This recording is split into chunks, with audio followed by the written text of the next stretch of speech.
Good evening and welcome to the August 17th, 2022 Lower Makefield Township Board of Supervisors. I am your chair, James McCartney. I ask that we all rise for the Pledge of Allegiance.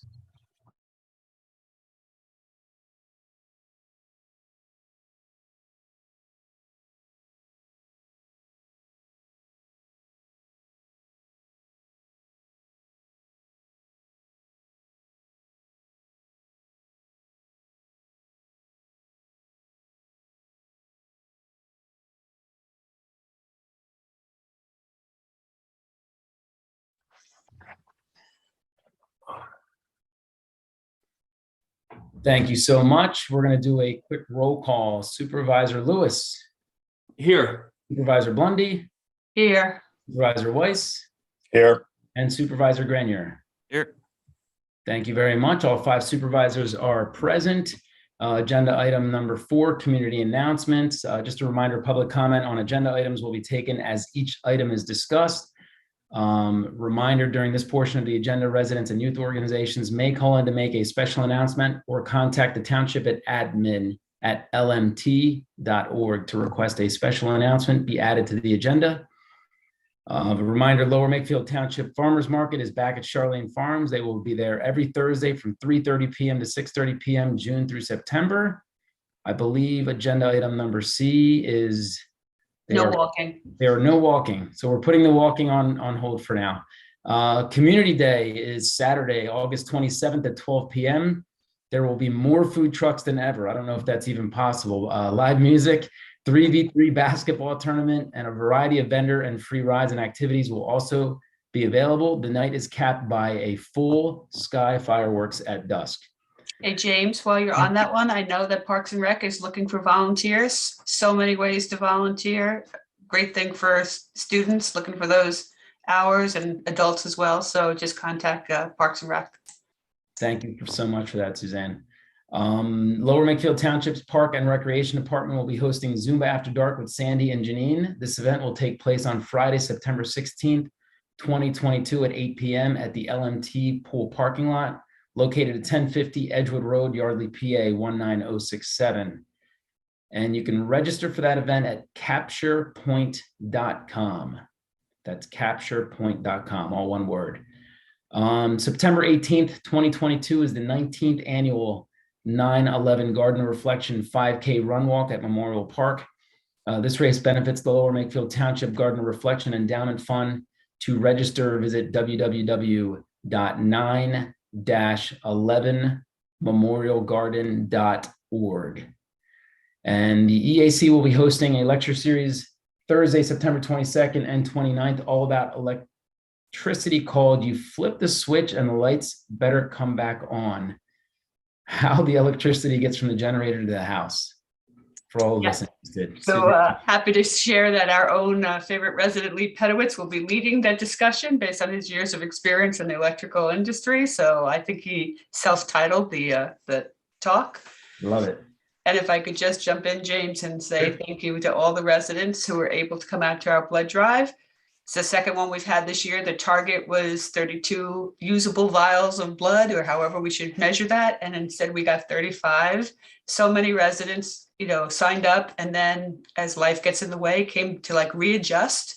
Hey, I said I'd be here at 1, but I can't. Can I come at 3? And I really appreciate it. There continues to be a shortage. So mark your calendars, November 23rd, start your Thanksgiving holiday off right with a donation of blood. You can save a life. Thank you, Supervisor Blundy. Any other community announcements by any other supervisors? Okay, hearing none. Moving on to agenda item number 5, consider approval of minutes for August 3rd, 2022. Do I hear a motion? So moved. Second. Motion made by Supervisor Grenier, seconded by Supervisor Blundy. Any discussion? Any public comment? Hearing none, call to question. All those in favor, raise your hand and say aye. Aye. Aye. Opposed, none. Motion carries 5-0. Agenda item number 6, Treasurer's Report for July of 2022. Supervisor Blundy, take it away. Yeah, make a motion to approve the payroll and interfund transfers in the amount of $845,135.56. A second.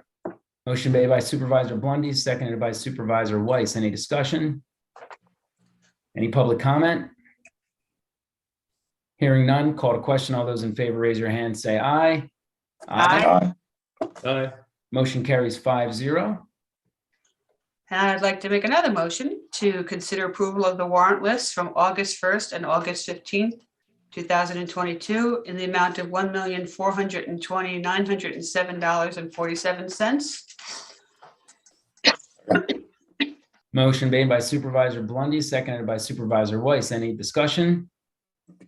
James, quick Yes, sir. question. This might be for Chief, I'm not sure. Where in, I guess it's in the warrant list, but where can we find what we're paying, say, monthly to our contractors of different types, just to keep an eye on our monthly? Contracted services. Are they broken out by, Yeah, all the contracted services are broken out into the budget under one item, and it Right. just lists all the contracted services, for all the different departments. thank you. Any other questions? Any public comment? Hearing none, call to question. All those in favor, raise your hand and say aye. Aye. Aye. Opposed? Motion carries 5-0. Thank you very much, Supervisor Blondie. Agenda item number 7, engineers report. Is Andy in the room or is he on the dais? He is not in the room. He's not in the room or the dais. Is there someone here representing Andy? I think Joshua. Joshua.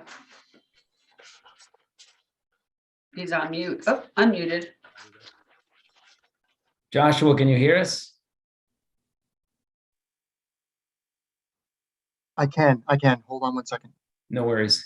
I'm sorry. There you are. Hi, how are you? Good. How are you? I'm okay. Excellent.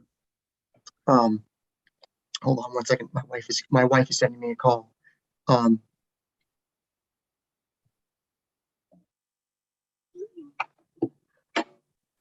I'm sorry. No worries. So you have the engineers. You have the engineers report. You're filling in for Andy tonight, correct? Yeah, I'm Andy's assistant, I guess. Okay. Can you hear me okay? Yes, sir. I guess the main thing is that Woodside Road Bike Path is out for bid now. And that we have 3 other projects coming up for bid as well. 2 of them are out as of today. Those are Maple Vale Part 1 and South Drive Culvert. And we have the administration building going out for bid imminently. Those are the kind of the main things in the last 2 weeks that we've been working on at Remington Vernon. There are a number of ongoing planning projects. Prickett Preserve continues onward and things like that. But those are the 3 main things. The road program is ongoing. We have they're out there. There were delays getting the detectable warning panels, but they're moving forward now and doing more along that front with the ramps. I'm actually going to go out there tomorrow and check on their progress. There were concerns about some of the ramps and how they were being constructed. Any questions for Joshua? Any public comment regarding project updates or the engineers report? Because I didn't want to talk about the Parks and Rec stuff. I know Monica is going to be talking about that. Yeah, I think if you just want to hang out and Yeah. wait, I think we'll bring you in with that. Sure. Dan, I'm assuming no public comment on any of the engineer reports or the project updates. Oh, I can't hear you. No one's at the microphone, so I'm All right, assuming that's excellent. no. Thank you so much. Although Mr. Pedowitz is here, so we got to give Okay. him a shout out for later. I have a question about his how he named that thing. I have a lot of questions about that, but all right. So hearing none, I guess we're good. Josh, if you just want to hang out, and if we need to bring you back in with Monica, we'll do so. Sure, no problem. Thank you. So now moving on to agenda item number 9, park and recreation updates. Monica, are you there or are you virtual? She's coming to the table. Thank you, Dave. See her momentarily. There you go. I'm here. Hey, Monica, how are you? Great. Thank Awesome. you. So I'm going to turn Um, it over to you for number 9, if you want to start with Schuyler. Sure. The core boring results, I'm just going to briefly go over what Andy went over with me. They did find out that there's no sub base underneath the tennis court, so it's going to become a bigger project than we may have thought, though we'll have to have a sub base included in the project. So that's just something to know moving forward. That's really all I have on that Schuyler project today, but I figured I could talk on that. Really quick question. Yeah. I don't know if I believe it's Dr. Searman, is Josh. Obviously when that's a major change, a major addition to the scope, right? So, do we have I'm sure we don't have it right now, but I'm assuming we're going to get an updated cost estimate for fixes to the courts in short order? Yes, you are correct. There will probably be an updated quote. Or you're gonna have to remind me of what the number was for the original, but we know it's going. I think we ended up at 300,000 for it. Yeah, I had 350 in my head, so I was just looking at the budget, so there's some billing I numbers. got you. Yeah, That'll be a significant increase, and that's supposed to be funded with sewer proceeds. Do we designate specifically sewer proceeds? sewer proceeds, yes. Mhm. I'm gonna think about as we get to the next, I don't know if we're gonna have to update our motion to fund that, when we talk about the sewer proceeds, we'll have to update our motion, whatever the funding needs to be, just as a heads up. Excellent. Any other comments for Monica regarding Schuyler? Is there any public? We did get an updated estimate today from Oh, our CoStar's friend, our CoStar's consultant. And I apologize to Monica that I didn't forward it to you before now, but since we were talking about it, it is not much higher. It is still in the threes. In the 300,000? Yeah, it is still in the 300,000s. Can you tell us specifically what it is? Sorry, 370. Their estimate is 378. Okay. And 419. what was it originally? I presuming it was lower than that. I never saw the first one, unfortunately. Monica, do you remember what it was originally? oh, me, I'm sorry. Yes. No, I don't know what the original quote was. I think Andy might have gone back to them before I ever got to see anything. Okay. Or I don't even know if he got a quote before he found out about the sub base, to be honest. Okay. Yes, Fred. If I remember correctly, it was around 340. So this is definitely over the contingency limit. So we probably most likely would have to revisit the allocation. Okay.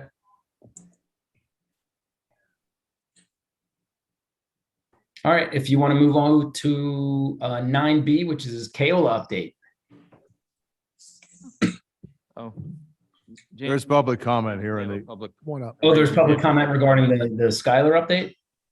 yes, apparently. Okay. Hi there, Bill. How are you? Hi, if you can state your name and address for the record, please. There we go. The name is Bill Gabota. I live at 1230 Ash Lane in the township. Since we talked about cost perhaps going up, well, certainly going up, I have a few questions. Are there any grants that the township can apply for that would help the cost of this project? Anybody? We could apply for grants, but it'd take probably over a year for us to ever be able to get through that process. And this is a more urgent matter where the Fit Park is closed. So, I mean, there's potential for that, but it'd take a very long time to get it done. Okay, so we're not planning to pursue any grants at this time because of the time constraints. Is that true? I was not, no, but because of this severity of the. Help you here. Yeah, It's thank you. basically up to the board to make that Yeah. determination, and I don't want to speak for the whole board, but generally, I'm not sure that I think there's a majority that that wants to move forward right now. I personally have asked to go for grants, so I understand what you're asking for. Mhm. I also understand the Yeah. importance of moving forward with, based on what, Especially in the terms of increasing costs. Help would be good. Yeah, I And would there's say no- generally speaking, they don't offer grants for repairs. They offer grants, generally speaking, for new projects. So that's just something to keep in mind as well. That's true. And whether or not we can use some of the federal funding that we got from COVID to do that, because there's some ability to use for park and rec related issues to get people outside and healthy living, all that stuff. I'm not an expert in that stuff by any means, but I know that's been discussed. So there may be other opportunities besides just straight sewer funds that we could allocate. But that I would rely on Chief and others to. tell me. Yeah, that's permitted to use for that reason. However, every time we talk about an expenditure, we say American Relief Money or COVID funds and all. We have to keep an accounting and see what's left in it. Okay, thank you very much. Thank you. Any other public comment regarding the tennis courts? Not in the room. Thank you so much. Any online? Okay, hearing none, go ahead with 9B. Monica, the Keola update. So both bullets kind of go together hand in hand. The residents met out at Keola. We had a really great conversation. I learned a lot about what the resident feedback was. I think their primary concern is being able to see the light or their night views being ruined by lighting the fields. We talked about some potential options for that. It was a really great conversation. We introduced to them what lighting is like now, the changes in lighting, how we're looking at, making sure it's nice and modern and monitoring the time. They discussed mostly their concerns about seeing it in night sky views and their concern for potential tournaments and such, which I completely understand. And in listening to them, I think something that we might want to discuss with the board is having a landscape design plan for a buffer for the residents in concern along Oxford Valley Road as part of the project. So having the things go hand in hand, that they're happening simultaneously. So that's something that was discussed that day. But really great to hear everybody. We are looking at doing another drone test. Originally, we we're going to try and do it at the end of August, but hearing the residents' feedback about not being home in August or being on vacation, we want to push that back to September when the leaves are starting to fall. The fall ball is in the heat of the season. I think that would be a better time for the residents to get a visual on that drone. So that being said, we're looking at a September date. As soon as we have that locked in, I will send letters to the residents just like I did about the meeting. Any supervisor questions for Monica regarding Keola lights? Yes, Suzanne, you're on mute. Yep, sorry. Monica, I just wanted to make sure because I was getting a little bit confused. I went out to look at the fields. The field we're talking about lighting is the one closest to Mill, almost like across from our building by the traffic circle, or is it the one closer to Oxford Valley? It's the one that's closest to the community center, the furthest tucked back field closest to the community center. Keola, the second field in from Oxford Valley. So the It's back not the part, 90-foot field next to Oxford Valley. It's the one in from that. I think it's a 75-foot. Is that correct, Yes, Monica? yeah. closest to the water sorry. water tower. If that Okay. helps for reference. Okay, thank you for that. It's one in. Yeah, it's one in from the water tower. Any other supervisor questions for Monica regarding Keola? Yeah, James, I got a question. Sure. Have we gotten any updates in terms of what I'll call a needs assessment in terms of what the league plans to do, when they plan to use it, how often, frequency, all that stuff to necessitate actually adding the lights in the first place? I actually just got something right before this meeting, so fresh read right before, but they did give me some bullet points. If you just want me to read them, I could read them or I could share them with the board. Up to you. Sure. Do they have numbers or are they just? Yeah, there's numbers, there's Okay. bullets. Yeah. I mean, I'd be glad to share them with you. And then maybe if you want to have one of their members come and discuss that, we can do that too. Actually, that'd be great. if Yeah. you- Mhm. Do you want to share that data with us, Monica? The list, yeah. I can read the email to you. As I said, this is new to, we've discussed this back and forth, but I'm reading these bullets, just got them. So wanted to make sure that you understood that. As background, the Keola 5070 field is primarily used by our 11 and 12-year-old age groups, but can be converted to be used by 7 and 10-year-olds. This field was initially approved for lights at the time that Keola fields were constructed. Due to cost overruns and budget concerns, the lights were dropped from the final project prior to completion.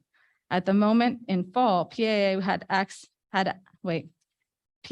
access to 2 lighted ball fields, both of which at MAC.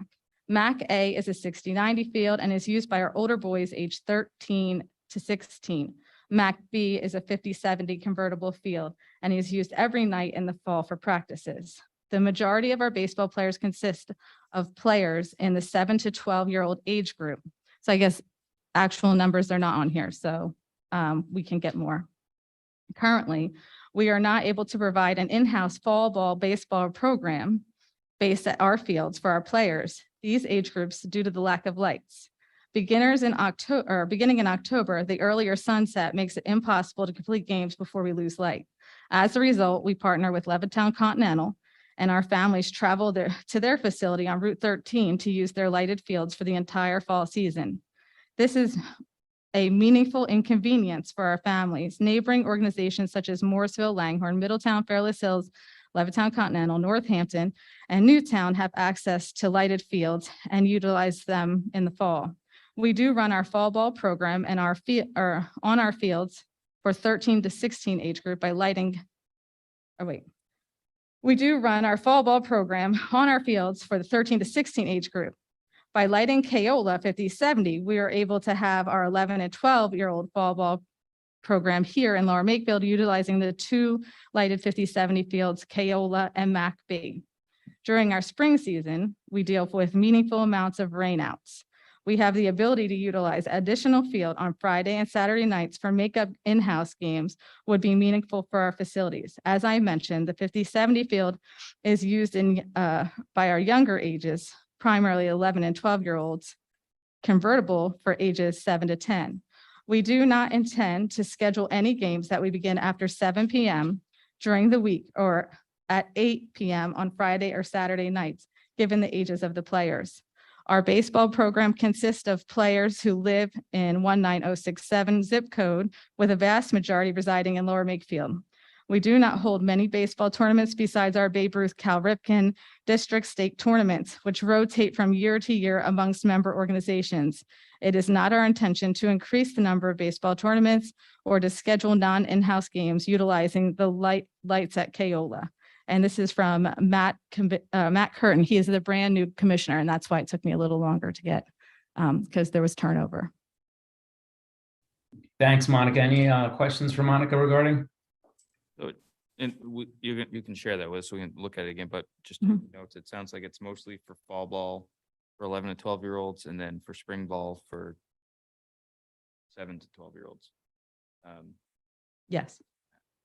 And then on the park and rec tour, I got my bag. So I looked at the report, and there was a nice table in there by league that you put together. So thank you. And it looked like their league participation was somewhere, I don't have the number, somewhere around 35% were non-LMT residents. Yeah, and that's including their travel and regular participation. But- Yeah, merged together. Yeah. So yeah, so the league is roughly 30. I can't remember, it's 36, 37, 38. Yeah, I don't have it in front of me 30. either. It was mid to upper 30s. Mhm. All right. So I just want to make sure that we're square on what we're looking at, because I don't know that you need to put up $300,000 worth of lights for a couple of games for 11 and 12-year-olds in the fall. I don't see the need relative to given that most baseball is played in the spring and summer. Fall is additional for travel outside of normal recreational leagues. That's just traditionally how baseball is played. I don't know why we're putting up $300,000 worth. Do they, Monica, real quick, do they also struggle with finishing games in the spring and early summer because of loss of daylight? Well, because of loss of daylight and rain. So all the rainouts, in order for them to reschedule games and practices, having the additional time with the lights would help them get those practices and games in. So it wouldn't be just for the travel programs, Dan. It sounds like they're having some issues with finishing just in-house games, loss of daylight and or weather. Yes. Okay. Yeah, I don't know that. In addition, the MAC review that we're gonna do may end up giving them more access to those fields, because one of those fields, I believe, it doubles up as a soccer field. Is that correct? Back Right? age. Yes. Yeah. Yeah. Mac H. So we should, that may be part of the issue. We may be able to take more advantage of that field that's already lit without having to add lights to this one. But I would like to go through that study first before we commit to another $300,000 worth of lights. I might be in the minority here, but that's just my thought process. Thanks, Dan. Any other comments regarding the KLO lights from the supervisors?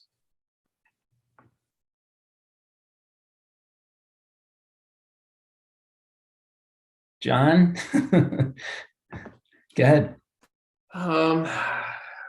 If we're looking at a buffer of stuff for the neighbors, is the intent that you would have potentially plans drawn up with estimates from the tree bank prior to the next drone sailing? I mean, we could try. I don't know if I'd be able to do that in enough time. I'd have to find out if that's something that'd be possible. But your thinking is that prior to beginning the project, we could potentially have a plantings program figured out then? Yes, yeah. And it was just to follow up to, it was a concern of the residents that, you know, the trees are going to fall off the buffer during the time the lights would be on. So we would probably look at something that would be more of an evergreen with long lasting. That may be something to consider too. So that it's not just trees that are going to lose their leaves. It has to be a variety. Yeah, and potentially the funding source could be the tree bank for these, right? Then Yes, yes. it would definitely be tree bank eligible. Yeah, I previously voted on this, so you know where I'm at, but if that can be addressed, if it's necessary and helpful, that would be a positive, I think. So that's all I have. Thanks, John. That's a good point too. Any other supervisors? Dan, I'm going to go to you for to kind of be the orchestrator of public comment within the room. So if you want to do the honors then there. All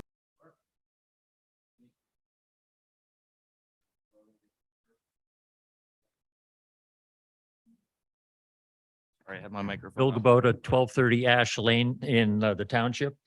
Two questions, basically. Since the project looks like it's going to cost a little more, are we going to pursue grants? I just leave, oops, isn't it on, is it? You're on. We can hear you. Okay, you can hear me anyhow. Yes, sir. It looks like it might be a good way to defray cost. I'll just leave it at that. I'm encouraging that to happen. Second, versus the light installation, will the installation fully comply with Saldo section 178-53? That is a Jim Majewski question if he is there. What's the title there, Mr. Kubota? What's the name of that? I don't know the by number. Saldo section 178-53. Mr. Have a Kubota, title? Does it have a title or just has a number? Is there a title to the section that you can see there? Title to it, Light. it's, It's called lighting per Mr. Majewski. He's sitting at the yes. table, so he. thank you. Thank you. As I had stated at a prior meeting, it's my interpretation that that section of the ordinance pertains specifically to parking lots. The first section of that, the first sentence starts with parking lots, and the last part of it talks about parking surfaces. And that's something that we will be complying with. We will go over with the solicitor just to see if maybe we need to tweak that language to make it more precise and specific so that there's no ambiguity. I would appreciate that, because that sentence that describes the lighting towers to have a maximum of 20 feet is not attached to that in any way. So it would seem to me that it's saying that the lighting towers can have a maximum of 20 feet. I do have to ask, are there any entries in the code that would exempt athletic fields from compliance with that ordinance? Do we know of any? It's another Majewski question. Well, no, the subdivision land development ordinance is clear on what it says. The interpretation has been made in the past when they put the lights on field H at Makefield. That's the dual purpose Mhm. 90-foot baseball field and soccer field. There was no approval given by the Board of Supervisors for those lights because the interpretation was that that was applicable to parking lot lights, not to field lighting. So the Macclesfield lights are not complying with that saldo section as it's written. Well, I think you the misunderstand interpretation it. would be it doesn't apply. Okay, Right. so you could build any height tower then. Well, there are other probably Not in parking. factors that would contribute to the evaluation of that. I mean, I don't want to give you a blanket answer, say you could build anything, any height, because I don't think that's the case either. So, Yeah, and that's the ambiguity I think we need to clear up. right, yep. And one last comment. I was reviewing the old 2017 Snipes plan, and I noticed that indeed a waiver was asked from that section, as mentioned by the Bucks County, was it the Bucks County Board of, Right, planning commission. yep, that's exactly right. And they said that if you want one, you have to ask for it and be prepared to demonstrate need. Just a comment. Thank you very much. Thank you, Mr. Gabota. Any other public comment? Yes, we do. If you, Thank you. Just a general public. well, we have Go ahead. general public comment later in the meeting. If it's specific to this issue, then you can come now. Right. Okay. Mark, you don't want to get up? Anyone else? Sure. If you could just state your name and address for the record, please. Sure thing. Erin Baker, 605 Saxony Lane. We live right behind the ball fields. And I was not here for the July 26th meeting. I was on vacation. But I talked to neighbors who went, and I appreciate PAA's response to you. I think they seem to be wanting to work with the neighbors. Our biggest concern is the pollution to the night sky. We all enjoy sitting in our backyards. It's gorgeous.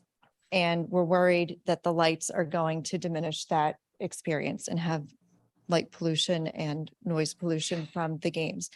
I also go back to Mr. Grenier's comment of actual need.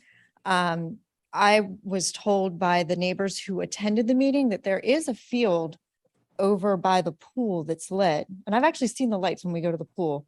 I don't know the state of the field, the lighting and all of that, but that is the same size field that they're hoping to light over at Keola. It's a softball field. I understand, but I also have talked to folks at PAA and they've said that they can convert it to whatever the pitching mound that you need for the boys. And I go back to prior public comment, Mr. Grenier's comment. Do we need to spend $300,000 on something? Is there an actual need when there's things, resources available? We can all be flexible and try to use what we have. And Where would the girls play softball? they if we took- play we took at their their field? fields. I don't know if they have the same nighttime needs that PAA seems to be advocating for. I'm not familiar. I'm just a neighbor in the back.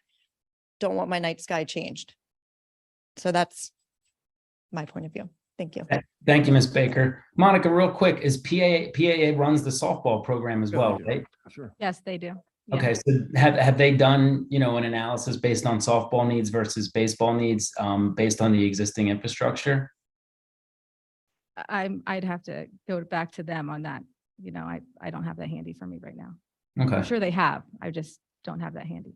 Yeah, if we could maybe, and I think it's probably a good idea to ask Matt Curtin, I believe, who's the new president of PAA, maybe to come on the next time and just to be able to answer some of these questions specific to usage and need for usage and that sort of thing. Sure. I think he'd be willing to do that. Any other public comment regarding Keola? Yeah, we got one more. Sure. You want to just state your name and address for the record, please? Absolutely. Mark Doretto, 599 Saxon Lane, next to Aaron. Yeah, so just a couple of questions. So Monica, thanks for putting together that meeting with the residents. Can you just tell us how many residents were there? I believe it was 4. Yeah, Yeah, not a huge showing, not good enough, right? So appreciate you getting something else set up, but I'm not really sure what the drone does for us because the feedback from that meeting was that there's a little dot on the drone. So I'm not sure what the value of doing that, right? Was there also considerations for not just the sky pollution, but also the noise that goes along with it? So are there studies that are going along with, expected noise with ball activity, which can be a lot, right? So is there something that the township has to do in reference to that? Not that I know of. I mean, I just going back to your drone point, I think the point of the drone was basically to give you a observable point of where the light height would be. It wouldn't necessarily represent the light that would be illuminating from those lights. So it's just essentially if you're sitting in your backyard and you're sitting on your deck and you can see the drone, you're going to be able to see the top of the light is the way that I understand it. Right, right. And what does that drive though? I mean, to know that is interesting, but what does that drive? And I get there's also consideration being given to a buffer, which I'm not sure if you can plant tall trees that are gonna be prepared for day one when the games are starting, right? Sure. From your current position, do you see the water tower from your backyard? I can, yeah. Okay. But So I mean, the water tower is to the left though, so. I think from the conversations that we had with Andy in the past, I think that the proposed lights would be below the height of that water tower. So if you can barely see the top of that water tower, or if you can, depending on how much of that water tower you can see, you may or may not see the top of those lights. And I think that that's going to play into the part of the light pollution as far as depending on where you're sitting in your house, how much of that light you're going to see. As far as the noise, I don't think there's any studies as part of this as far as what noise is going to occur. I think that those fields are utilized now. So I would imagine it's going to be similar to what you're hearing now. So if you hear baseball games going on when you're in your backyard, I would assume whether we have lights or not, you're going to be hearing baseball games in your backyard for years to come. I think that's just No, but what we're talking nighttime, right? So that's a difference. Well, no, I think the league has indicated that they weren't expanding they weren't starting games after 7 p.m. Is that correct, Monica? Yes. And Or most- 8 on the weekend, 7 on the weekdays, 8 on the weekend. Okay, so I mean, you would have and I believe the PAA guidelines is that they can't go past 2 hours. Is that correct? Yeah. The last inning can't start past the 2-hour mark, yeah. I think, Mr. Majewski, I think the closest ordinance we would have on noise for that time of night is our construction noise. Construction activities where they can't start on the weekdays before 7 a.m. or weekends prior to 8, and they have to end at dusk on weekends and holidays. We actually do have a noise ordinance that's separate, and that limits the amount of noise from 10 p.m. I think till 6 a.m. if I'm not mistaken. And so 10 o'clock is sort of that magic hour where that's when things are supposed to be shutting down. And as a reference, that's also when Makefield, the lights automatically shut off, no matter what the status of the games is. Having been played in the senior men's league for years, that's because of the noise issue. They said 10 o'clock, lights go out. You could be in the middle of a pitch. Obviously, the league's adjusted, but that's one of the things they did several years ago for that. And Though sometimes that goes on later because the power outages reset the clock and the clock gets off a little bit. Not when we played, but that's okay. Yeah. The newer technology will take care of that and be set up that it automatically does that. And also, That's what I was gonna say. Monica, just the pool closes is it close at 9 or 10? At 9 9. during the heat of the summer. Yeah. Okay. And Yeah. do you hear pool noise from your location now? Do you hear the pool activity? When there's races, right? Okay. I mean, I think it's one of those things where based on just geographic location, you're located to the community pool, 2 baseball fields, 3 baseball fields, 5 baseball fields. So, I mean, it's just one of those things of location where, you have Edgewood Elementary School within a close distance. I don't know if there's anything from an ordinance standpoint that we can put in place or that already isn't in place, but I don't think that doing a noise ordinance study is part of the scope of work that we're doing. Okay. On the needs assessment, so I think the key word I heard was that, or the key statement I heard is that they have solutions, but they're inconvenient, right? So it sounds like this is just an attempt to pass the inconvenience with a big old price tag. Something for everyone to think about. So if we want the inconvenience of people having to drive to distant fields, not too distant, and then spending 300,000+, and then we being the ones being inconvenienced at this point, that's something to be considered. And then I would ask, because I'm not too familiar with how to interact with the board, do you encourage or do you not encourage email communication? Because I won't participate in that if there's not expected to be any responses. And maybe you didn't get my email, I don't know, but I know that's some emails were sent and they weren't responded to. So any feedback, guidance on how to interact and communicate with the board? Yeah, sure. I'm sure I can speak for the board. We encourage any interaction. So whether it's through, these board meetings or whether it's through email, I think we encourage it. Most of us are, I would say all of us are receptive to it. Whether or not we have opportunities to digest the email and get a response back out as quickly as we should is a little bit of a challenge considering, this is a part-time position for most of us. We all work full-time jobs, but I think for the most part, the board does a pretty good job of replying to any resident inquiry. We include all of the board members in that response. Sometimes you'll see that one of us will respond, maybe both, two of us. But at least if one of us responds, if you're getting that feedback, and if there was an email that wasn't answered, please let me know. I'll be more than happy to answer it for you. Yeah, mine on August 1st was not responded to. What And- email? What email address did it come from? Last name Doretto, Doretto_m@gmail. And part of that email was, there was a lot of handouts handed out during that meeting with the 3 neighbors or residents. And it was, would have been nice to see that distributed to those of us that weren't able to join. So that was one of the requests in the email. So don't have the full content of the rest of the email, but that was one of them. And actually, if I may, I know we were compiling a packet of some information that we haven't had a chance to send out yet. Okay. Some of the stuff from Musco and everything. Yeah, I can actually put it on the planning page. We have all those Okay. different projects. I can put it on there, so it's really easy. So just so I understand, because last time I was here, I misunderstood that there's no funding yet approved and there's no project timeline yet established, right? We're still. Well, in the there's early- funding approved for the project, but there's no project start timeline or anything like that. Right now, it's just learning. But finding the people. funds have been allocated then, I guess, is what you're saying? As part of the sewer proceeds, yes. Well, I don't really know that the funds have been allocated and the project has a go already yet.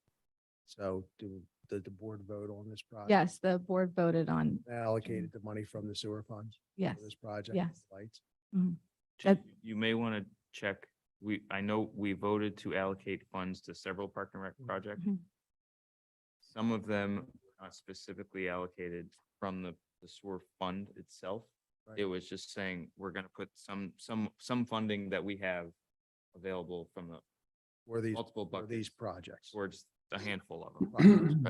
right? I think 1 or 2 may have been specifically sewer, like I think Schuyler might have been specifically sewer funds, and the Veterans Memorial may have been specifically sewer funds, but gotta go through the minutes for that one. Yeah, I do. I apologize for not remembering that, but I wasn't sure. And just, sorry. Yes, John. Yeah, Mr. Doretto, I did receive your email on August 1st.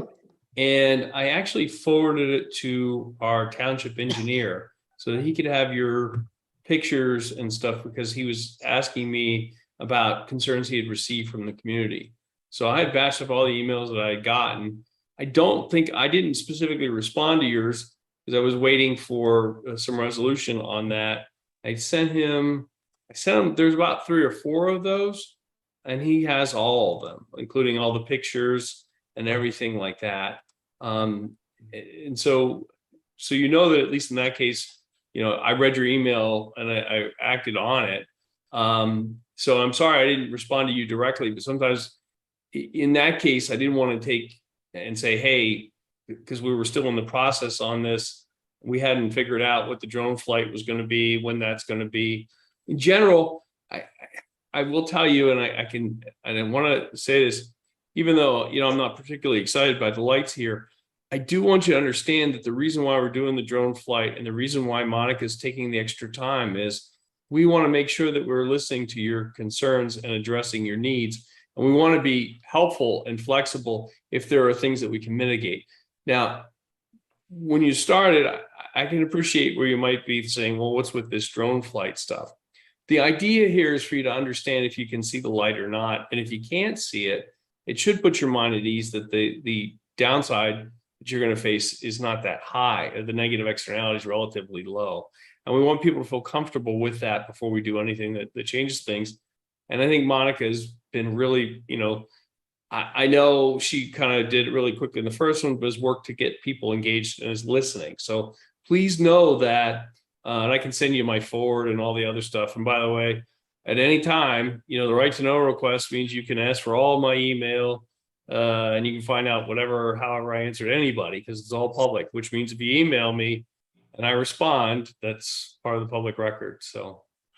No, and I appreciate that. And that's why I asked what the policy is, because if I was doing something improper, then I needed to know that. But your explanation is appreciated. And let me just say, I appreciate the service that you guys do. I've signed up myself for a couple of volunteer board opportunities, and yeah, and got the full-time job. So I certainly know the workload that goes along with that. So thank you for all that you guys do. Thank you. Thank you. Thank you, sir. Any other public comment?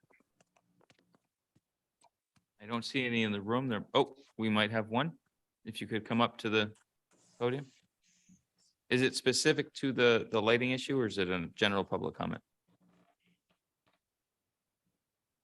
Okay. If you could come to the mic and state your name and address, and then. It's Carol Ann Mundy, 1563 Brookfield Road. I've been a resident here for 25, almost 26 years. And as much as I appreciate and love the park, what's becoming a real problem for us is the parking lot that's adjacent to our property and the tennis courts. And it's fine that people are out there doing recreational sports, but we have the YM tennis guy out there who I've contacted several times. He's not responsive and he's extremely loud. It sounds like he's standing in my backyard, and it goes on for 4 to 5 hours every Tuesday night, every Wednesday night. Then he does private lessons in the morning, starting at 7 a.m. and he's out there screaming at 7 a.m. It's just kind of been very disruptive. We spent $12,000 planting trees to try to keep the lights from shining into our house when people park there at night. And I'm just wondering if there's anything anybody can do about it.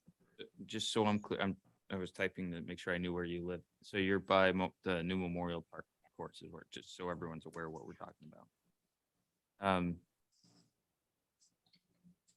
I know that area. I run there every weekend, so I'm very familiar with, and I can tell where you live. So you have that big open field next to you, and then there's a row of trees, and then there's actually there's no trees between the Yeah, I can see the. courts and you. Yeah, I see that. There are some trees between supposed to be some trees anyway, between the parking lot and your house. Some distance. I don't know, Monica's with the tennis coach or whatever he is. Is there a way you could, I don't know that situation at all. Sure. Right now he's out there temporarily until Schuyler courts are fixed. He won't be out there permanently forever. So you can know that. Secondly, I can always talk to him about his volume. You know, I'd be glad to reach out to him. Any other vendor that's ever been in the park who's been noisy, I literally just sent him a nice email and just said, you know, would you mind just maybe toning it down a little? And they're so responsive and they're so respectful. This guy, nothing. In fact, I think he got louder. You can imagine. Curious, since he's obviously making a profit off of our courts, is he charge the user fee? Yes. At any time? Mhm. Yeah. He's paying it, I assume. Yes. It's up to date. Mhm. Yeah. So I appreciate that. I guess I don't know if any board members, sorry, James, if any board members have anything to say, but. No, I didn't have anything to add at this time. Monica, if you just want to touch base with him to make sure that, you know, Yeah, it's not a problem. thank you. Thank you. Thank you. Appreciate Thank it. you for your time. Thank you. Any other public comment regarding Kayla Lights? We have one public comment online. Thanks. If you could bring him in, John.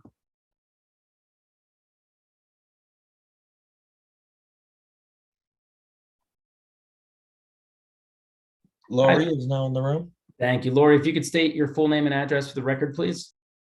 Sure, it's Lori Gray, Slate Hill Road. I'm the one that calls in. That's right behind Makefield. So just wanted to call in again. I was also at the meeting for Keola because I think it is important that everyone understands the impact, and I appreciate the board listening. And I want to make sure people know it isn't just the lights, it is the noise. And I was interested to hear that, so there's no noise ordinance until 10 PM, and that's every evening. Is that what I heard? I'm watching online, so I wanted to make sure I heard that correctly. Mr. Majewski, Well- can you clarify the noise ordinance for Lori, please? There is a noise ordinance, but the noise level drops a lot at 10 PM. So up to 10 PM, you can make a lot of noise, but there are limits to that too. And usually you just contact the police after hours if that's an issue. Or you can Okay. contact during work hours, you can contact our office, the Code Enforcement Department. We'll come out and check it out. But after 10 o'clock is when the noise level is supposed to drop down. Okay. And that's interesting to know. And I've been working with Monica on the lights that don't always go off at 10 o'clock. And she's been great, absolutely great about that, and very supportive, and I appreciate that. It's just a shame that, I have to monitor it almost every week. So, yeah, and I know that we're going to do a whole Makefield analysis, and I'm just hoping that what comes out of that is that there's not any additional impact to Makefield, because it really is a quality of life issue. So, but I appreciate everything the board is doing, and thank you for the clarification on the noise ordinance question. Thank you. Thanks, Lori. Have a good night. Thanks, you too. Any other public comment on the line? No further public comment online. Thanks, John. And supervisors are done asking questions. I believe there's nobody else in the audience. Let's move over to 9C, which is a snipes update. Monica? I guess it's not as much of an update as a question for the board, a discussion for the board.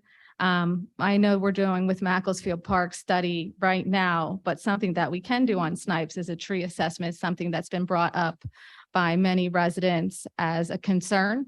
It'd be a more detailed assessment than was done, a tree count in 2017. We're looking for something that kind of identifies native, non-native trees, dead, living trees, things worth saving, so we can identify where to focus in the planning process. I just wanted to see where the board's thoughts on me moving forward with that type of assessment were.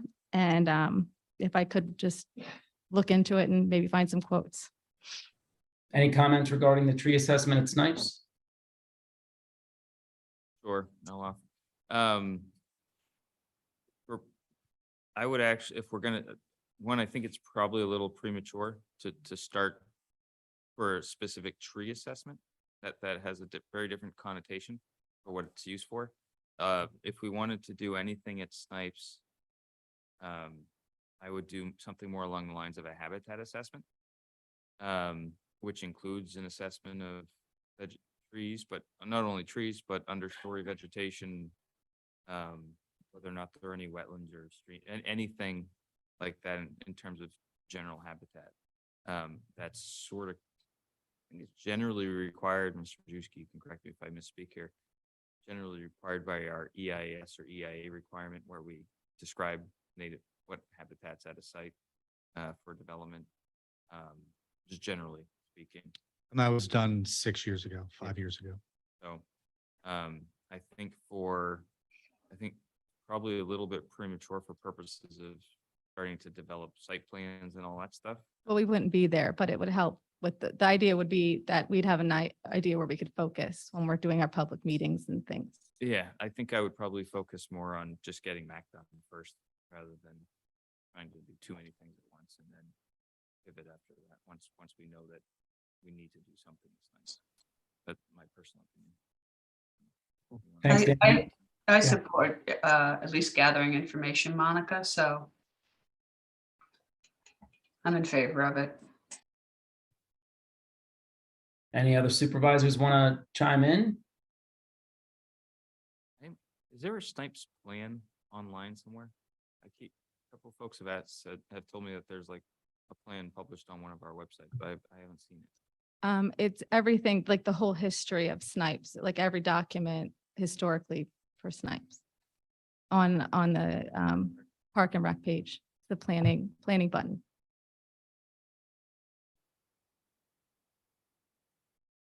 I think I had heard planning, so I was looking at his page.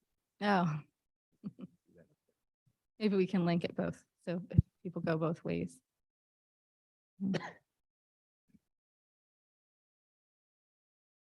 Dan, your mic seems to drop out a little bit. I don't know. I'm if it- leaning back. Sorry, I'm leaning back a Yeah. little too much.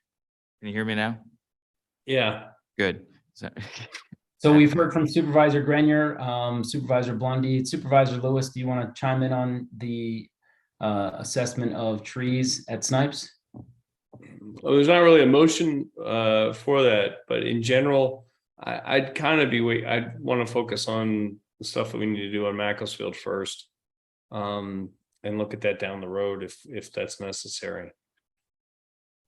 All right, Supervisor Weiss, do you have any input? I have no problem doing a tree assessment or even a habitat assessment as well.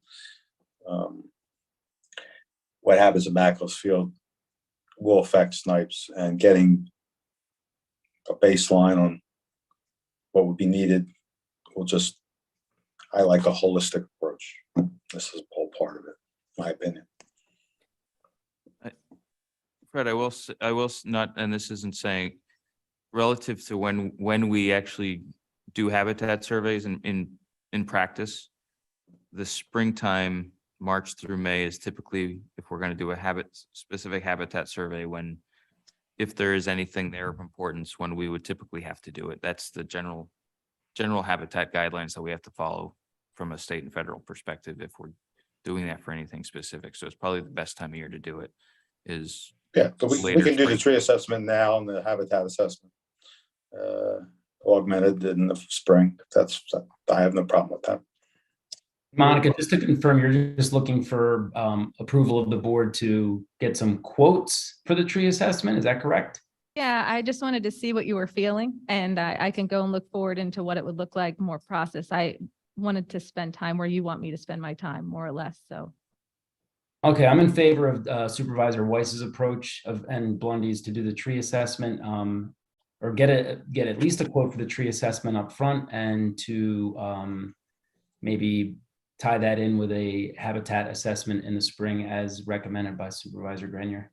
But wouldn't that cost more money than just doing it all at once in the spring?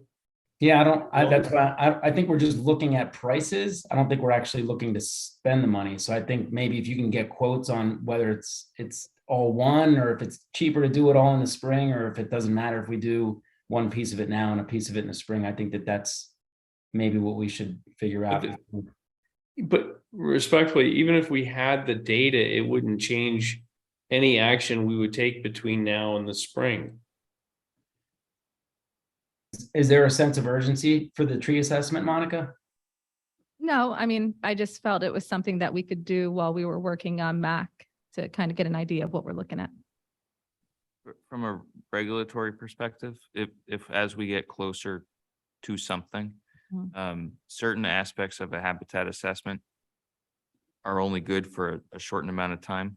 So there's some things that are good for a year, some that are good for 3 years, some that are only good for a shorter amount of time. So it's part of I understand what you're doing. It's just when I'm doing that stuff, I'm always looking at when's the optimal time, because I don't want us to do it again, or just because it costs more money. I totally get what you're doing, trying to prep.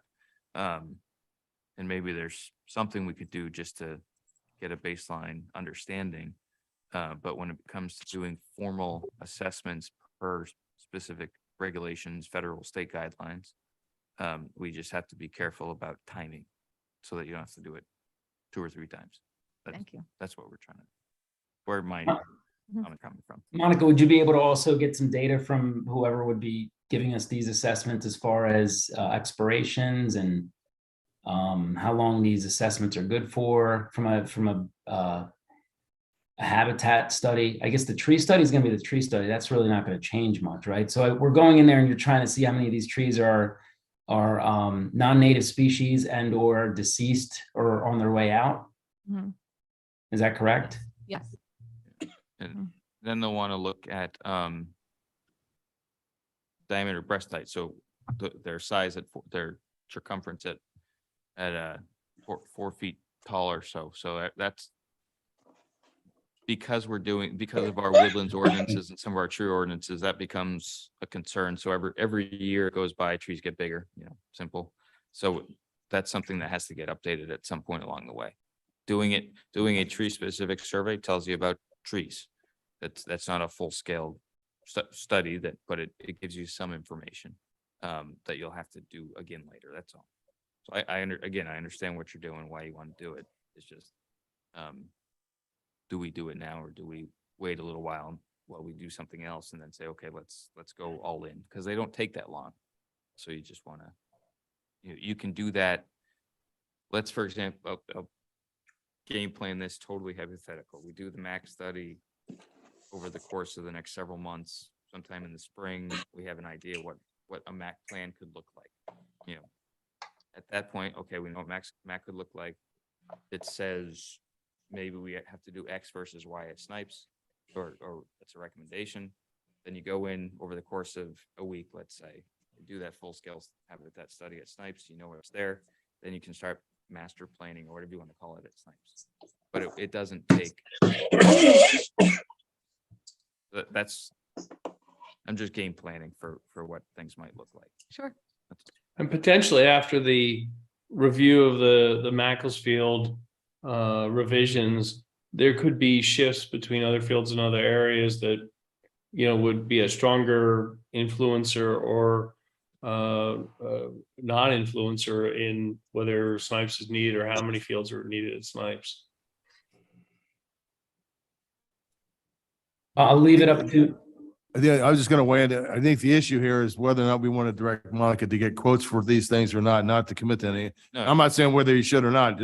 We just need to have some kind of formal direction to her so she knows what, if anything, she's to do right now. She may not need to do anything. So Do we need a motion? Because I would. I think move- probably best, to make a record of that. Either, motion to director to get quotes for tree assessment and or a habitat assessment. I don't know how you want to do it, but and then after that, you'd just have some idea as to Supervisor Grender's point, whether a time frame now makes sense or whether it would be best to do it later and to coordinate with the Macclesfield study and all the other stuff we're talking about. So moved. Second. Motion made by Supervisor Blondie, seconded by Supervisor Weiss. Any supervisor discussion? What's the exact motion?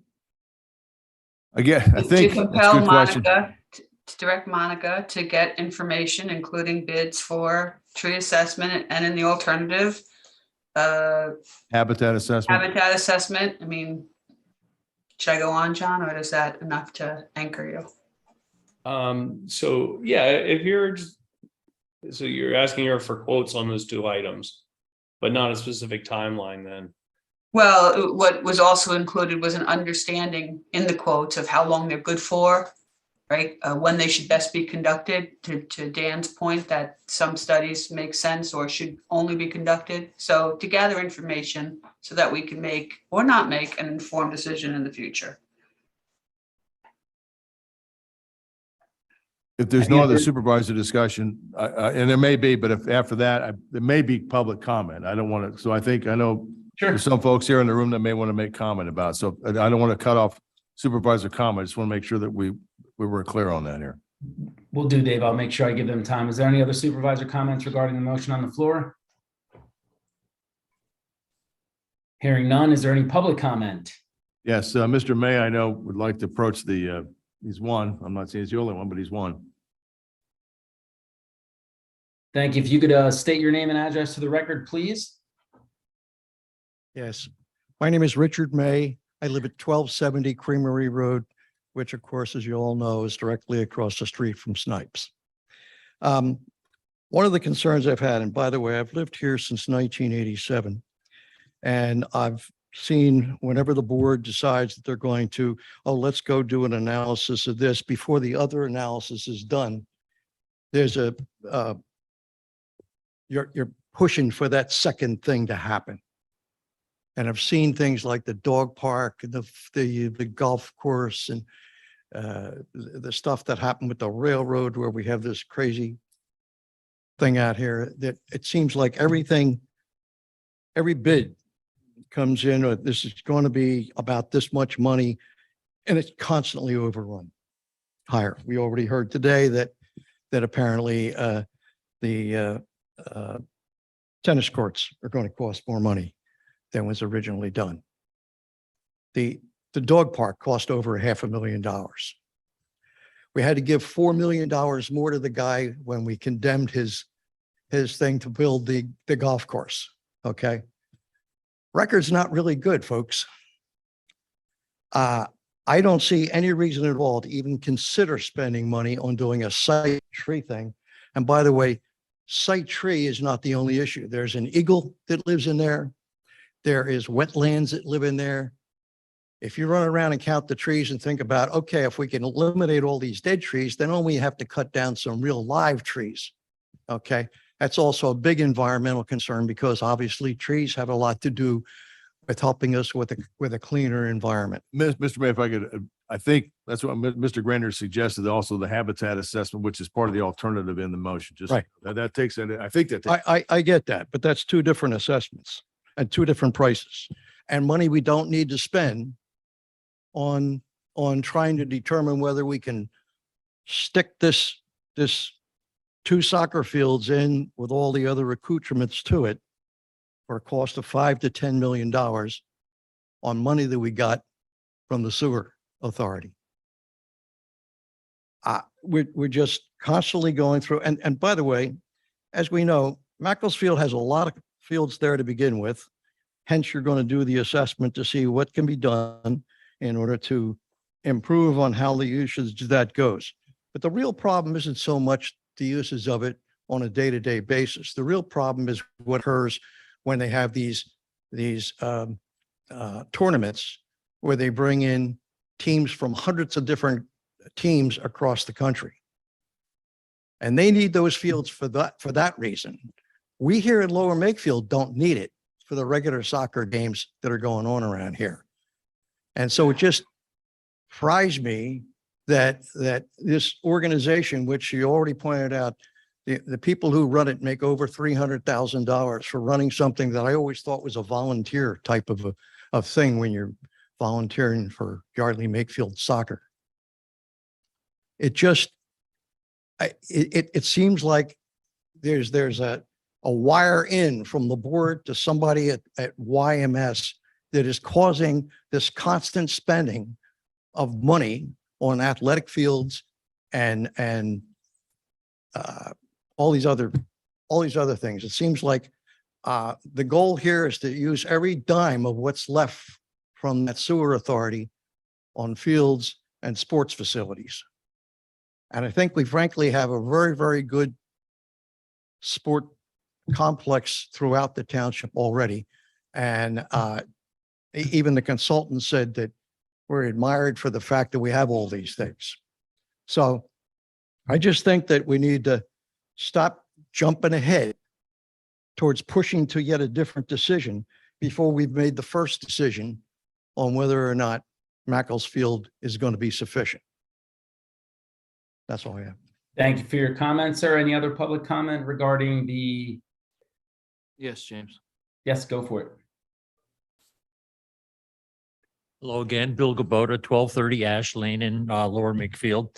I just want to say that when a habitat assessment happens, I would like to make sure that it does an inventory of birds and other wildlife. They're part of what goes on there. They're part of the environment and they're part of the whole ecology. Thank you. Thank you, Bill. Any other public comment? None in the room at the moment. Thank you, sir. Any public comment on the line, John?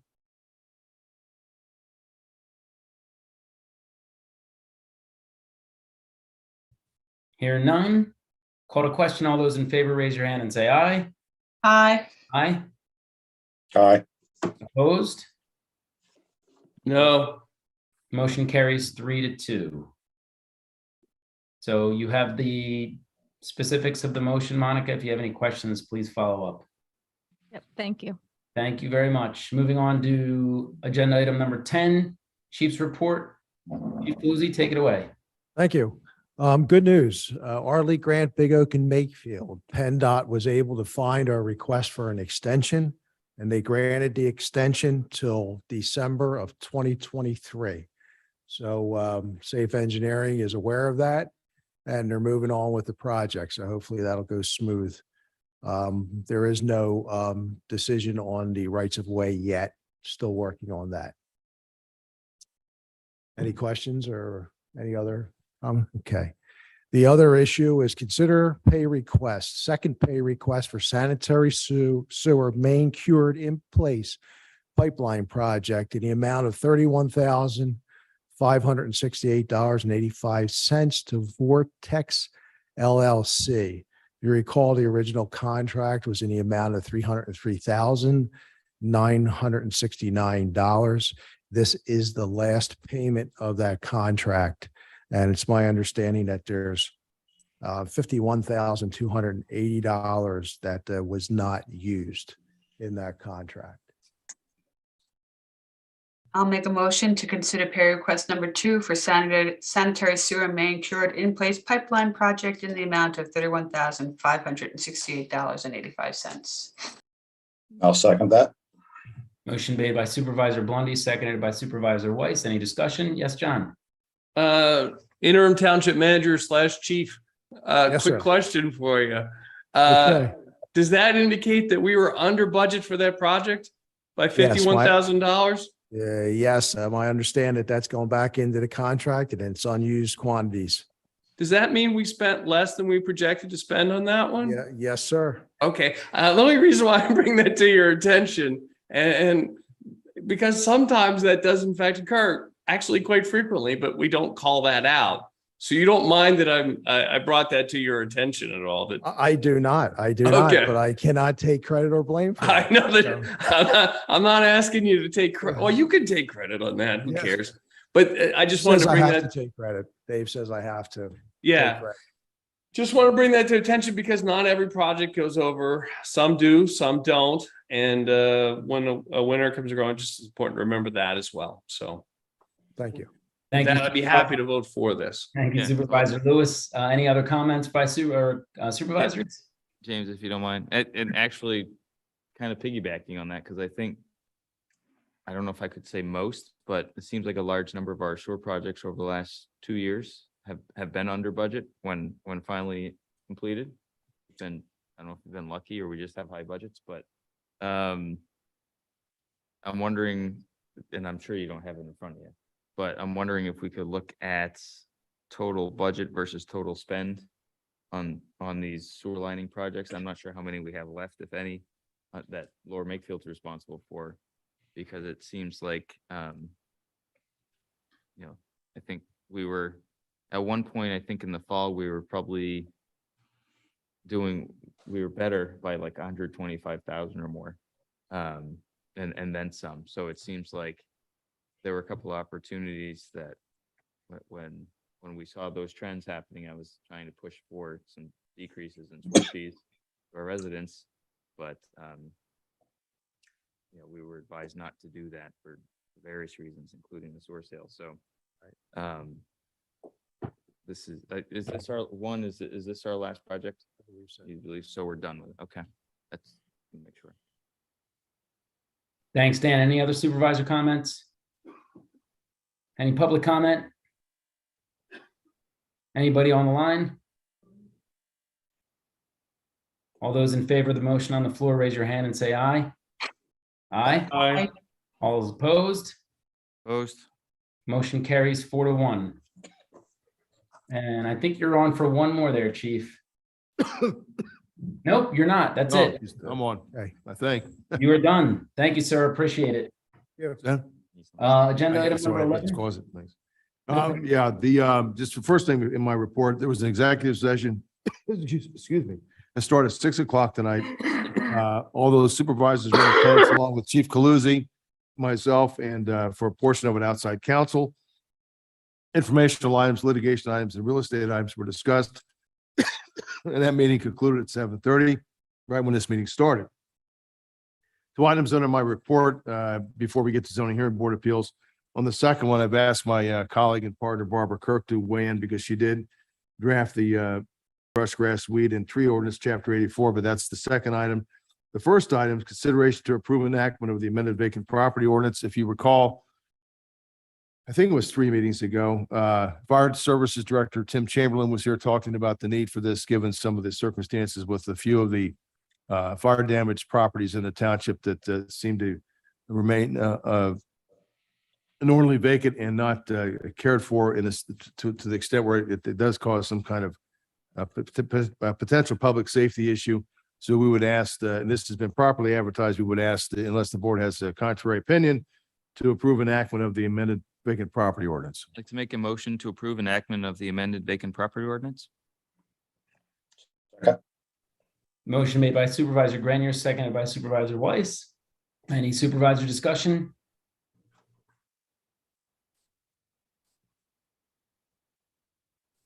Any public comment? Yes, Mr. Marshall, Doug Marshall's approaching.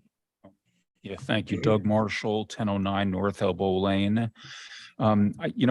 This brush, grass, weeds and trees ordinance, I mean, That's the second one. We haven't gotten there yet. okay, I'm sorry. Maybe you could just point out where in the code I could find it. I just wasn't aware. Chapter 84, if you go on the website, look under the code of ordinances, you'll look at, it's in numerical order. You get to 84 and that's where that is located. Thank you. Right. Thank you. Any other comment about the amended vacant property ordinance? Nothing in the room. I don't know if anybody's online. No comment online. Okay. Thank you. Call to question. All those in favor, raise your hand and say aye.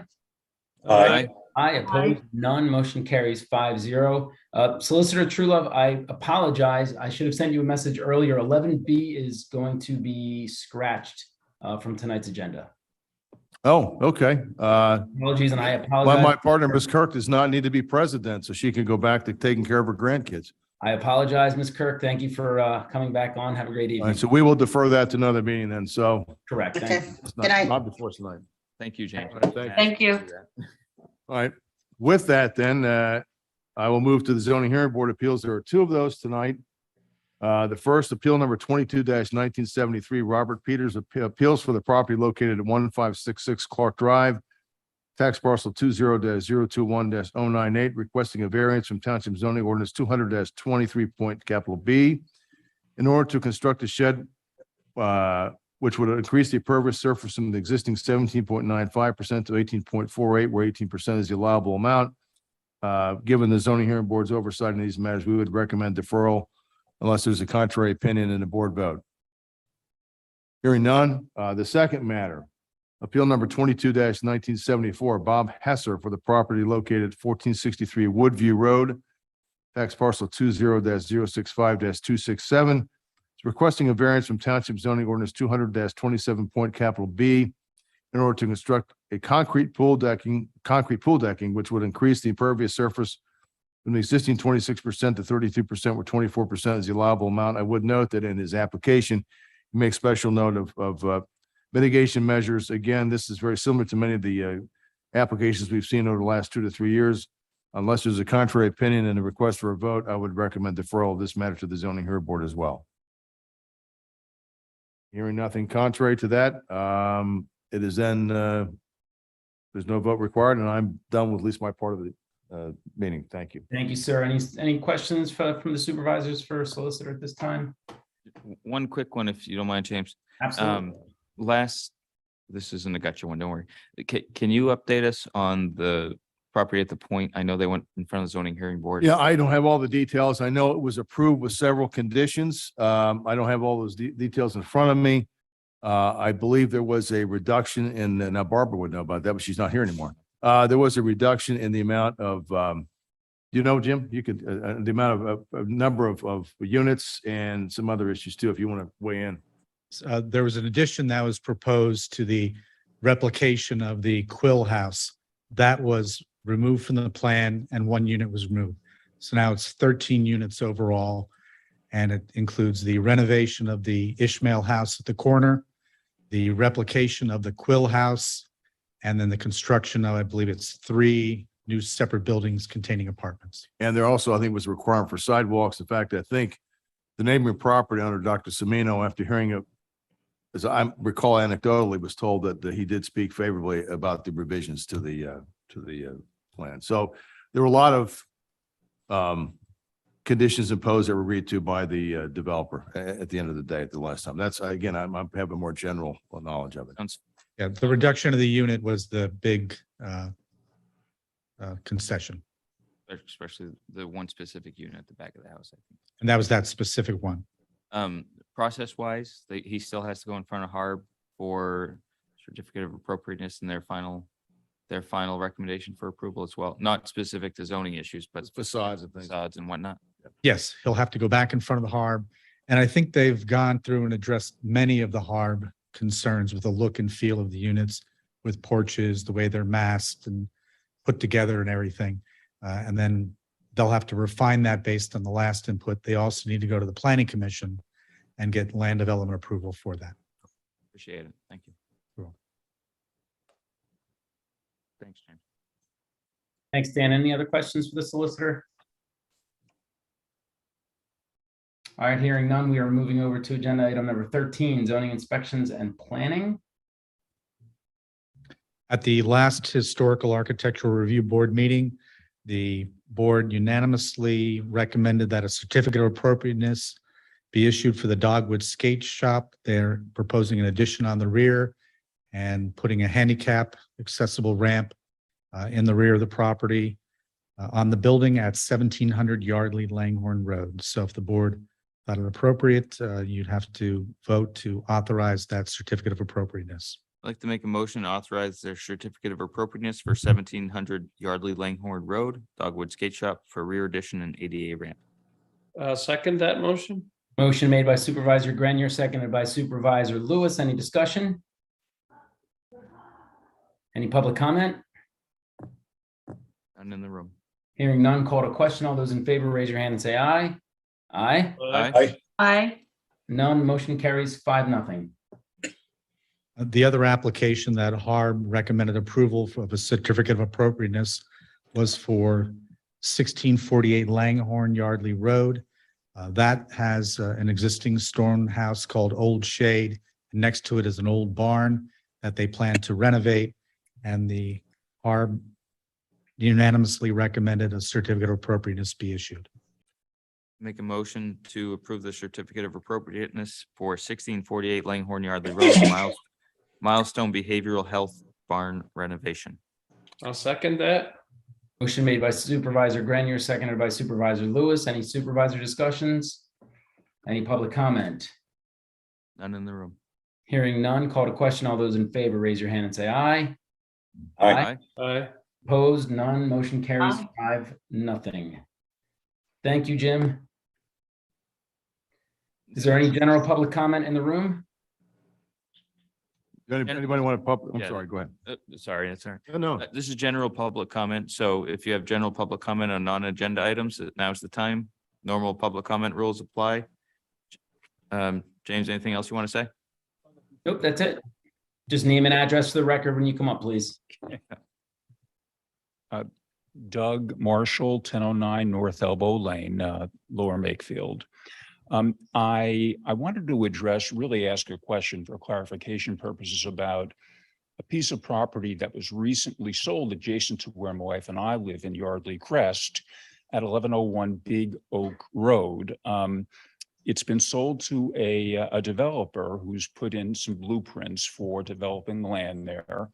And I understand just from watching the Environmental Advisory Council meeting on the 4th, that they're requesting a waiver regarding the trees that are located on that property. There's a preservation in the code with which I agree. I think it's a wonderful idea to have as much green space. I think it improves the quality of life. I can tell you from living there, there are deer back there, there are rabbits and foxes, it's quite beautiful. And I really wanted to ask how I could be involved, and my wife and perhaps neighbors, I can't speak for them, I've talked with them, with this waiver issue. In other words, what are the requirements whereby the waiver is granted? How can there be public comment in that regard? I wanted to ask about that. And also, as I was listening here, I happened to hear somebody say something about habitat assessments. Now, I'll confess, I don't know what that is. So maybe you could just address that very, very briefly. So those are the two questions I have. I want to just mention in passing that there's been no notice given about this development. I understand that something has to be mailed to people within 1,000 yards or feet or what. 1,000 feet, right. Feet, I'm sorry. So I don't know if everybody is aware of this. But So- you're having, I'll answer your questions. Hopefully I can. And Okay. maybe Mr. Grenner can talk about the habitat assessment if and when needed under these circumstances. Thank As far as the waiver issue is concerned, it's a request. It has not been granted, obviously. That, the next step, I think, and this has just been submitted. In fact, it's been submitted so recently that my office just got the information. We haven't even opened a file on it yet. We're opening up momentarily. But the point being, it's so early in the process that all this stuff is still being reviewed by office staff, and then eventually get to the Lower Makefield Planning Commission. They'll have a lot of time to weigh in on that. Their meetings are second and fourth Mondays of the month. So you want to check the agendas for that. They are an advisory board, but a very important one under the Municipalities Planning Code, which is the state code that governs land development and or zoning issues, depending on what is before a body. And that would be, and it also talks about standards regarding waiver, which is also in our own ordinance. So that would go before them as far as the recommendation, and eventually it gets to this group, the Board of Supervisors, and they have a lot of opportunity to weigh in. The engineer will have a review. Other professionals will have reviews as far as some of the requests of the issues. So there's a lot of scrutiny and review. And certainly when it gets to this body for a meeting, the folks within that 1,000-foot radius will be notified about the process. But I would suggest if you want to be involved, for example, with the Planning Commission, you can always check with Mr. Majewski, who can tell you what the agenda is going to be for those Planning Commission meetings, and they are publicized. But if you want to know ahead of time when that may be done, that would be the opportunity to do it. I don't want to steal anybody else's thunder, but that's. No, I'm the liaison of the planning commission, so I think you hit that one on the head. I guess, do they have any requests for variances as well in that plan that you're aware of yet? I'm not aware. I haven't even, I just, if we just got some of the information the other day, I haven't had a chance to look at in detail, but I don't know the answer to that. Obviously, if that's the case, then the zoning hearing board, a separate body, would also have a review process. The township would have an opportunity to determine whether it would participate, defer, or oppose some of the requests. And then, of course, you and others who would be affected by, or at least in the vicinity, would also have an opportunity to appear and make your feelings known, perhaps even ask for party status, depending on that. I don't even know if any variances are requested right now. Variances are different from waivers. They're similar, but they're different requests at different stages and different for different governing bodies, just so you know that. Okay, right.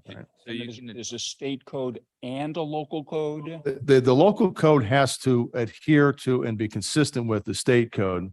The municipalities planning code provides some kind of general, like this book here, which has all the codes in it that I look at, and I don't sleep with it, but I might as well should.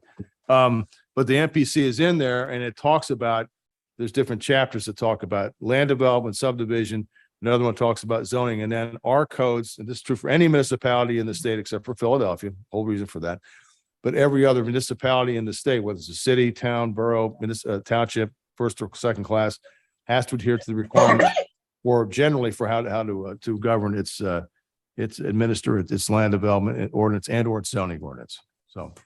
Well, I mean, thank you. I'm going to have to take you up on it and bother you a little bit because I have bothered Mr. Majewski a lot, and he's always been decent, patient, and kind enough to give me the information I've requested. So you offer it up, and I might have to hit you off for some info too. But I really appreciate what you do. And yeah, I was going to say, Mr. Marshall, if I could, if you go to the township's website and you go to the planning commission section, Mr. Majewski has a status sheet, which tells you about all the projects under consideration, their current status. And this one appears on there at the most recent one. It's the first time I think it appeared. And all the plans and documents are there on the webpage. Additionally, and this is important, Mr. Majewski, I think he also, I don't know if he wrote this or not, but it has all the, all the details about the saldo process. So you can understand step by step what happens there, and you can read and learn that whole process. And it's lmt.org/governments/boards-commissions/planning-commission. So very easy to find. And that'll give you really all the things that you need Before, and I'm sure he always appreciates visitors and questions, as does our solicitor, but that should get you very much up to speed on that development. And we encourage everyone's participation as always. Thank you very much. Thank you all. Thank you, sir. Any other general public comment? Mr. Pedowitz is approaching the lectern. Before you begin, Mr. Pedowitz. How are you? Lee Pedowitz, 247 Truman Way in Yardley. Before you Chair begin. McCartney. Yes, yes. I just have a I question. think for Mr. you. McCartney wants to ask you a deep question before you offer your public comment. Does he How like did you my come- legs or what? Now, how did you come up with the name? You flipped the switch and the lights better come back on. Where did you come up with that title?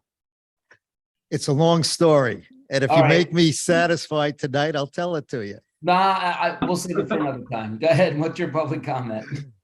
Well, you know what? Really, you should come to the class and maybe I'll tell you how. All right. But anyway, good evening, Lee Pedowitz, 247 Truman Way, Chair McCartney, members of the board, chief. Just a couple of quick comments on, the train crossings by us, like on Heacock Road and down on Big Oak. There one time, me and my neighbors were caught there, I think 45 minutes or more. There was a freight train just sitting there.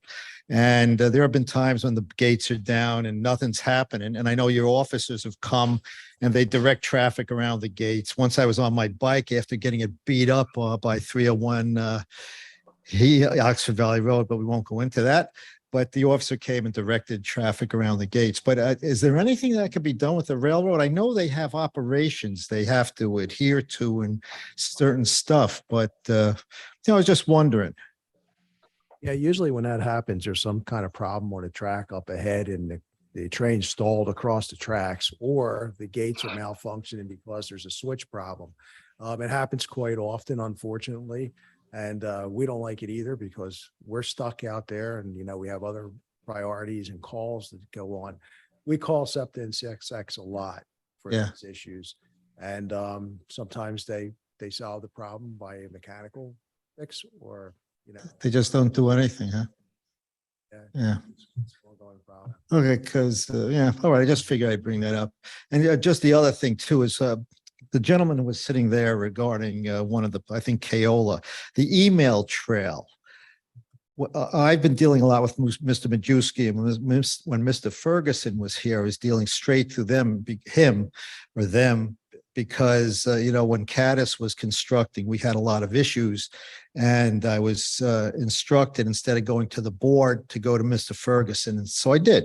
And that worked out very well. But now I'm hearing tonight that maybe I should be copying the board on whenever I want to contact the town. You could do the same thing. You can contact the manager's office through his secretary, Katie.